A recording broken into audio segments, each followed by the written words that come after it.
Ministre, la parole est à Madame Valérie Beauvais. Merci, Monsieur le Président. Ma question s'adresse à Monsieur le Premier ministre. Monsieur le Premier ministre, l'aide médicale d'État fut créée en 2000 afin d'assurer la gratuité des soins prodigués aux étrangers entrés illégalement sur notre territoire et y demeurant sans titre de séjour. S'il n'est nullement question de remettre en cause le principe d'un tel dispositif qui contribue à la sécurité sanitaire de notre pays, il n'en demeure pas moins qu'en cette période de rigueur budgétaire, je m'étonne que les crédits alloués à l'AME soient en constante augmentation depuis plusieurs années.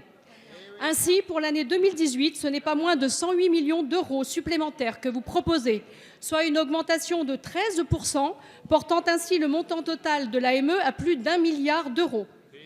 À ce constat, ajoutons que la Cour des comptes, dans son rapport sur le budget 2017, a émis des réserves sur la réalité, l'exhaustivité et l'exactitude des montants, faute de contrôles effectués par les caisses d'assurance maladie lors de l'ouverture des droits. En d'autres termes, cela signifie que les dépenses de l'AME font l'objet d'une sous-budgétisation de plusieurs millions d'euros. La facture devient donc insoutenable pour le budget de l'État. Pour mémoire, nous sommes bien loin du budget des 75 millions d'euros au moment de sa création en 2000. C'est dire si le dérapage est quand même fortement incontrôlé. Comme vous nous le rappelez régulièrement dans cet hémicycle, les efforts budgétaires doivent être supportés par tous. Vous admettrez alors qu'il est difficilement compréhensible que certains médicaments soient déremboursés ou bien moins pris en charge, quand dans le même temps, d'autres ont un accès aux soins illimité et sans frais. Monsieur le Premier ministre, vous l'aurez donc compris, il est urgent de réformer l'AME. Déjà, en 2003, un rapport de l'IGAS démontrait l'existence, je cite, de séjours sanitaires en France. Il serait donc intéressant, Monsieur le Premier ministre, que vous nous indiquiez quelle politique vous entendez mettre en œuvre pour limiter la croissance exponentielle des personnes en situation irrégulière sur le territoire national et ainsi contenir le budget de l'AME. Merci. La députée, la parole est à Madame Agnès Buzyn, ministre des Solidarités et de la Santé. Monsieur le Président, Mesdames et Messieurs les députés, Madame la députée Beauvais, certaines des choses que vous dites sont exactes et d'autres sont malheureusement complètement inexactes. Donc je vais m'obliger à vous expliquer pourquoi l'AME, absolument, l'AME effectivement va voir son budget augmenter d'environ 100 millions pour l'année prochaine de façon à couvrir l'aide médicale d'État d'urgence.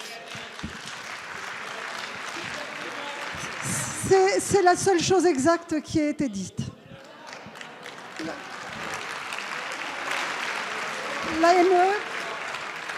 L'AME est un dispositif nécessaire pour la santé publique. Je suis très attachée. En l'absence d'AME, les soins nécessaires pour ces personnes qui en bénéficient seront assurés par les hôpitaux français avec un déport de charge. Donc, il a été montré que quand on met un droit de timbre sur l'AME, de facto, les personnes ne vont pas se soigner. Nous les voyons arriver en bien plus mauvais état et elles coûtent beaucoup plus cher à nos hôpitaux publics. Par ailleurs, le panier de soins, Monsieur Woerth, le panier de soins couvert par l'AME n'a rien à voir avec celui de la CMU-C.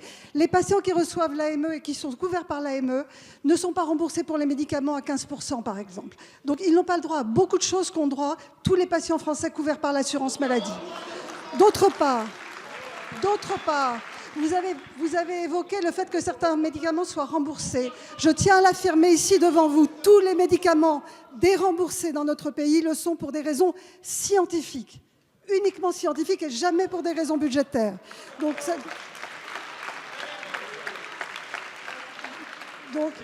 l'AME est effectivement un droit humanitaire, c'est un droit humanitaire, j'y suis très attachée, je pense comme l'ensemble de nos concitoyens.